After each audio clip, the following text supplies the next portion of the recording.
down, I know you got me, baby. Selamat pagi. Oke. Perkenalkan, saya perawat Mawanda yang menjaga pada pagi hari ini dari pukul 8 sampai 2 siang. Nah, sebelumnya dengan Mbak siapa? Ana. Mbak Ana ya. Baik. Bagaimana perasaannya Mbak saat ini? Biasa aja. Biasa aja ya Mbak ya. Sebelumnya Mbak bercerita bahwa ada suara yang sering muncul untuk menyuruh Mbak melakukan kekerasan atau gimana? Iya. Bisa diceritakan?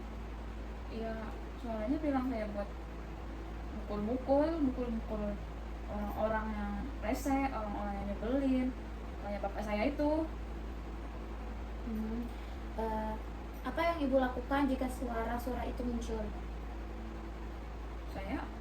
Saya ngikutin aja, saya mukul karena dia merintahin saya buat mukul, ya saya mukul. Dia mukul bapak saya. Baik, hari ini saya akan mengajarkan tentang manajemen resiko perilaku kekerasan ya Mbak. Waktu yang saya butuhkan kurang lebih 10 menit. Apakah Mbak bersedia? Boleh. Baik ya, kita mulai ya.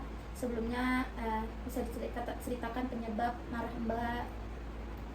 Iya, soalnya bapak saya tuh nggak beliin saya iPhone, saya marah. Saya bilang beliin saya iPhone, terus dia bilang ya nggak ada duit, padahal dia punya banyak duit. Baik itu. Jika marah jika marah Mbak menggebu-gebu nih, apa yang Mbak lakukan? Ya, saya pukul, saya banting, saya lempar barang-barang, saya pukul bapak saya. Soalnya dia nggak nurutin saya kan pengen beli iPhone.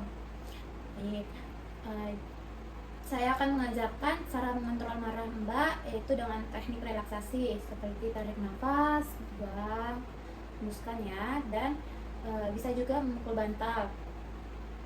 Nah, apa Mbak bisa lakukan? Gimana caranya, saya nggak ngerti. Gini.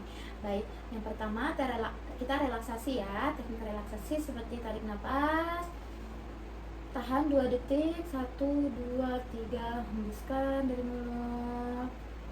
Ya, kita ulangi lagi ya. Tarik nafas, tahan 2 detik, 1, 2, hembuskan.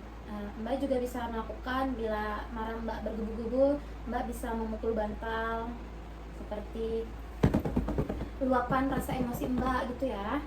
Bisa dilakukan. Baik. Kalau pukul ke Mbak boleh nggak? Nggak boleh. Nggak boleh.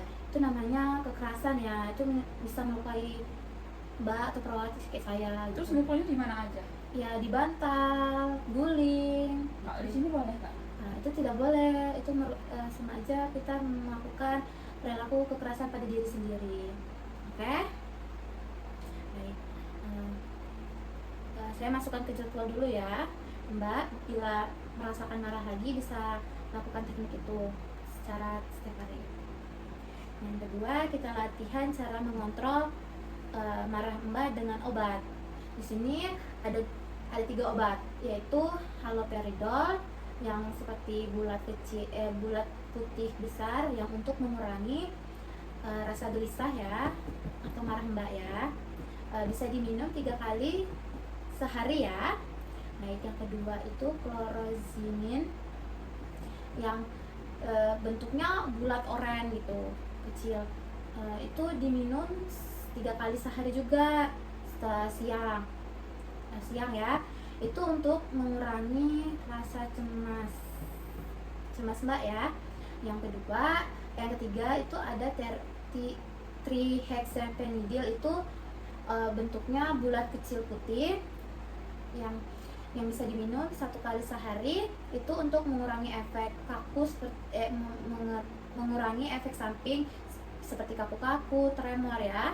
Apa Mbak bisa pahami? Baik, saya masukkan ke jadwal ya. Baik, selanjutnya kita latihan kontrol marah dengan latihan verbal seperti berbicara, menolak, minjam barang dengan baik dan sopan. Seperti kayak gini ya, misalkan ke teman ya, saya boleh minjam ini enggak gitu. atau maaf saya nggak mau difoto, bisa. Oke.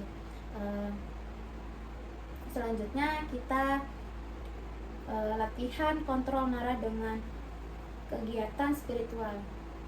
Baik, itu spiritual itu ada dua, seperti sholat, kita sholat 5 waktu, berzikir. Baik, nggak bisa dipahami? Bisa ya. Saya akan memasukkan pada jadwal kegiatan. Baik, sekiranya sudah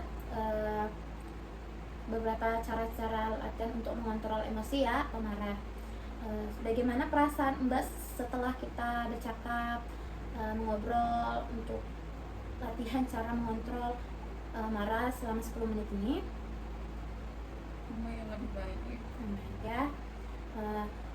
Sebelumnya bisa disebutkan latihan apa aja tadi yang saya ajarin? mukul-mukul bantal, terus obat, terus apa ya yang ketiga ya? Apa yang ketiga ya, Mbak?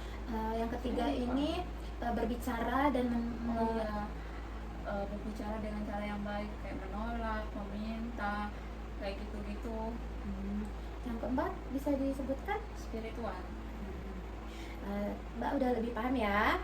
Baik, saya melihat Mbak dapat kooperatif untuk sesi ini. Baik, melakukan instruksi dari saya.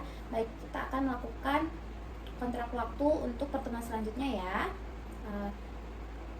Sebelumnya apakah ada yang ingin ditanyakan? Baik, tidak ada ya.